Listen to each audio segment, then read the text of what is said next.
So let us stop speaking in generalities. Let us put names to pattern because minions don't exist in theory, they exist in behavior. We start with Marwa, not because he's the loudest, but because he's the center of gravity. Around him, certain characters appear again and again. Same movements, same defenses, same excuses. There is Chocolate Man, whose loyalty is louder than his principles, ready to fight strangers online for situations he wasn't even present for. There is the General and Johnny Be Good, men who speak with borrowed confidence, defending narratives they didn't live, protecting reputation they didn't actually own. Then come the visitors, not integrating, not learning, but positioning themselves close to power. Some disrespect community, and some crosses personal boundaries. Look at what Trenchton Grandpa is talking about Korean community. After watching this clip, let us dive deep to full analysis. Community. But I get to find out that there are quite a few tribes, over, as he say, 40 something or 400 something tribes in Kenya. And and the tribe at Nebohansi is called, oh my God, it was in my head, it just slipped me. Guys, in the chat, if you know the tribe, put in the chat, guys. Yeah. And that tribe is least recognized and helped by the government. And they have certain characteristics that the Nebohansi tribe. I mean, you can Google it and read it out. When I get the name of the tribe, I'll tell you, and you can Google it and read it for yourself. So you'll know I'm not something I'm making up. Of course. Maasai. No, they're not the Maasai. They're not the Maasai. They're Kulia. Yeah, tribe. somebody in chat. Kulia, yeah. Thank you so much, Fanny. Thank you, Fanny. Yeah. And she can verify what I'm saying as we go along. Yeah. They're least recognized by the government. They're least treated. So when they reach the age of age 8, they have to go through something called rites of passage, where they're sent out to do things like steal a cow and run back home with the cow. What? Yes, and if they make it, they get circumcised, and that's their rite of passage. But this is your homework. Google it and read up on it. So as a result of that tribe of dependency, they have the propensity to do a lot of shenanigans. They're not straightforward. And most of the people you see there who are educated are not from Nebohansi, or they were not from Nebohansi, because what happened is the culture is a perpetual culture. Let me trust and believe that Trenchton Grandpa is not talking about a Korean community, but he is referring to Marwa himself, because all the allegations that he's bringing on board, those are unacceptable. At an age of 8 years, how can you send a child of an age of 8 years to conduct criminal activity that as a form of rite of passage? No tribe in Kenya does that, and that is not the rite of passage. Those who understand how the rite of passage works, let me just put even Korean community. Most of us were not circumcised at the age of 8 years. It was above 8 years. When you're big enough, at least you understand the culture and norms about a Korean community. Everything that Trenchton Grandpa said, those are false allegations, those are false accusations, and Let me believe he's referring to Marwa, because Marwa himself is the one who invited him in the village, and I don't know the people who associated with him and told him about those fake stories. Let me just call it fake stories. And let me say this slowly, because the truth hit harder when it is calm. Finally, a real Jamaican lands in Kenya, not chasing clout, not chasing protection, not chasing another man's shadow. He came with curiosity, not entitlement, respect, not performance, love, not an agenda. And that man is called Fall Wildlife TV. Ladies and gentlemen, welcome back to another video in this amazing YouTube channel that goes by the name Maxwell Lumumba Africa. Maxwell Lumumba is my name, a village content creator, born and raised in a village setup with no lands, no job, but at the end of the day, our sustainability will depend on content creation to earn a living. And today's video, I'm going to talk about a real Jamaican visits Kenya.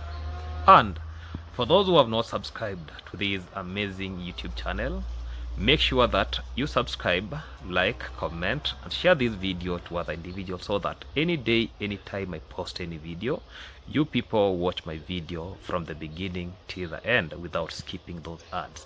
That being that, finally, a Jamaican visits Kenya.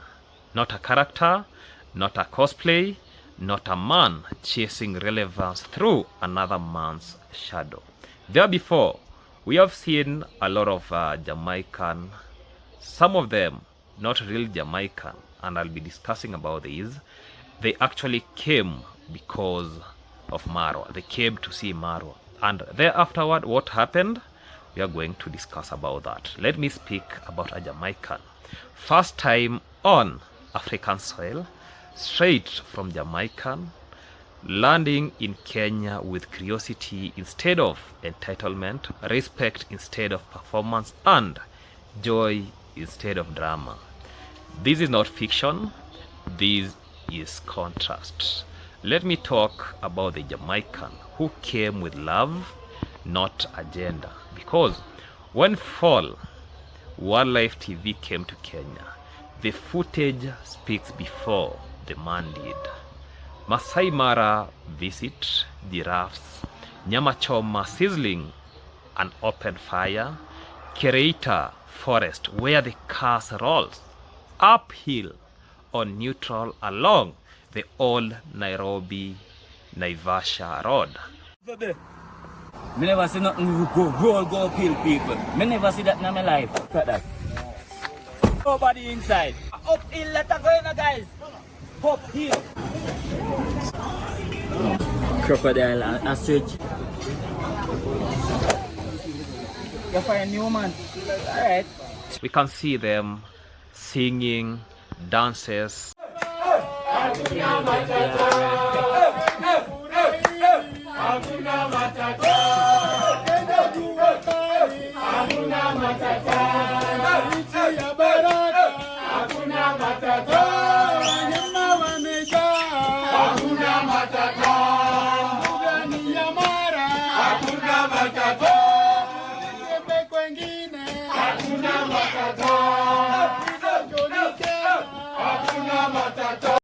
And also we can see a Maasai leather belt decorated with Jamaican and Kenyan flag colors. And this person, this Maasai individual, tends to explain to him what this color actually symbolizes. About maybe you can hear about that clip, then we dive deep into it.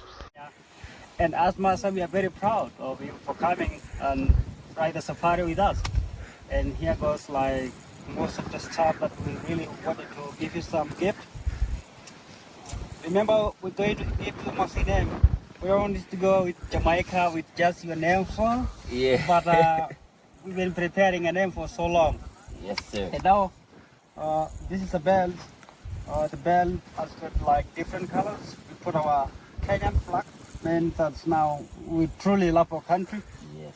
And also we're trying to color up your names with a Maasai favorite color, green and yellow.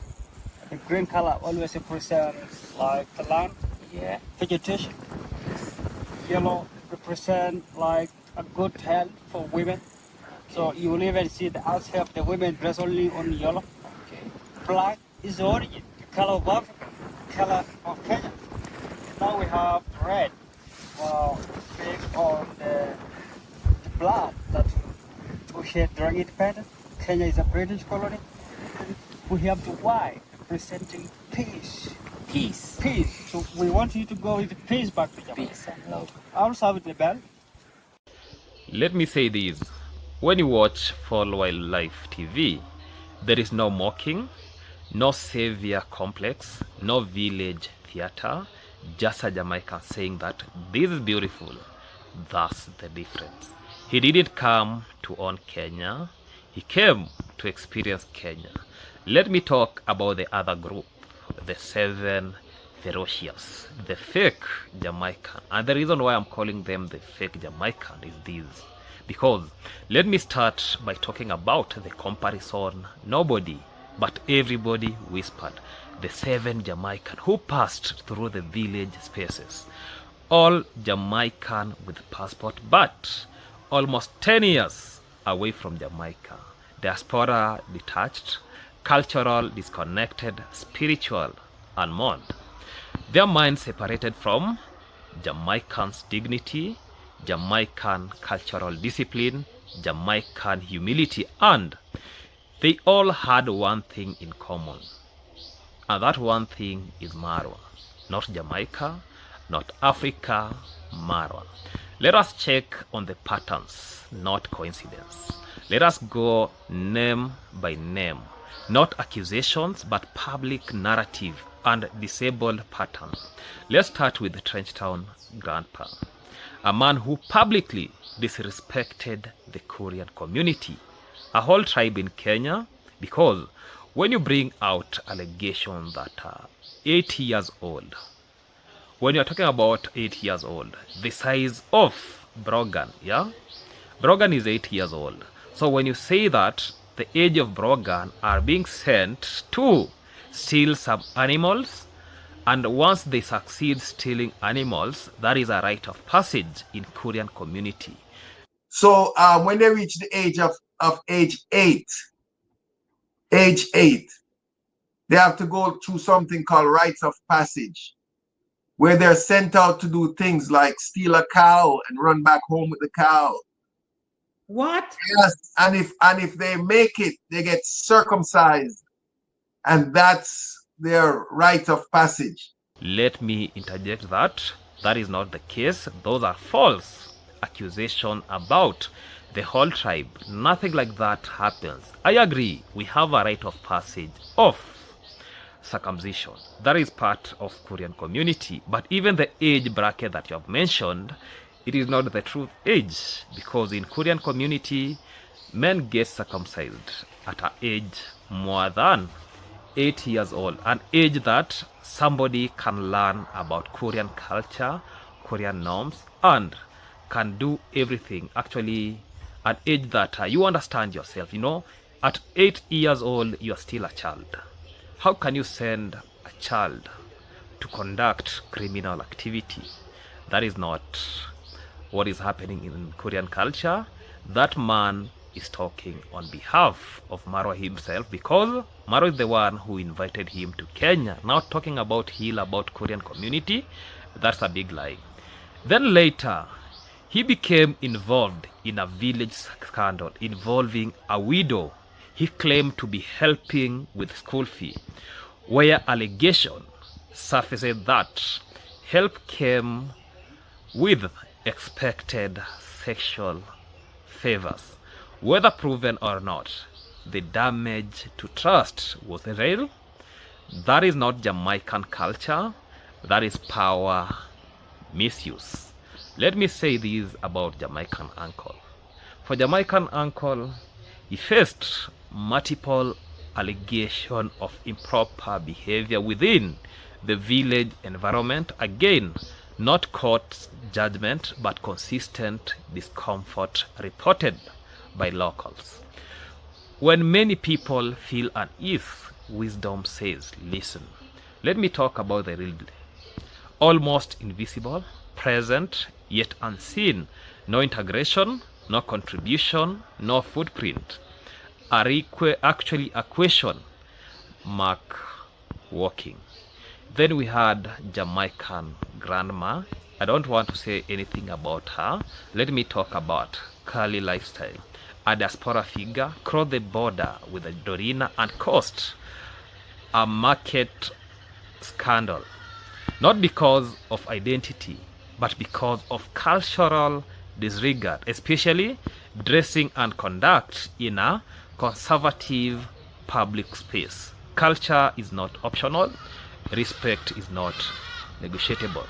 Let me talk about Fala Fashion TV. Style over substance. Exposure without grounding. Another visitor who observed but never adapted. Because once you observe something, and when I'm talking about observing, you observe something about actually about the learned thing, but you never adapted to what was happening. There is others like let's say the Ramon, yeah, came to stay exclusively with Uncle Mo, closed cycle, no community interaction, and yes, suspicion grows when transparency dies, because a lot of people were asking, why stay with why stay with Uncle Mo? You don't want to integrate with the other community members. Let me speak about the cult effect. There are die-hard loyalists, yeah, because men like Chocolate Man, the General, Johnny B. Good, all orbiting one center, not Africa, not Kenya, not Jamaica, Marwa. This is not friendship, this is dependency branding. A system where access equals loyalty, criticism equals exile, dignity is traded for proximity. That is how cult energy forms, because they've already said about the intention of visiting Africa, of visiting the villa, and we know about their behavior because some of them have come online and said even that if you are an enemy of Marwa, you are an enemy of him, and you went ahead and threatened people that anybody who actually he made it clear, like the likes of Nico Buddha and Mayuguno, he'll make sure that these individuals rot in hell. Let me talk about the core differences. So what separates Fuel Wildlife TV from the rest? Simple. He came as a guest, not a landlord, a learner, not a teacher, a human, not a brand extension. He did not insult tribe. He did not exploit vulnerability. He did not chase village women. He did not build identity around another man. He came with Jamaica in his heart, not just on his passport. Let me say this. Africa is not a stage. Village are not content farms. Culture is not costume wear you wear for views. Kenya welcomes visitors, but Kenya remembers behavior. And real Jamaicans are known for pride, respect, rhythm, and dignity. Not manipulation, not scandals, not dependency. So yes, family. Finally, a real Jamaica visits Kenya, and the difference was impossible to miss.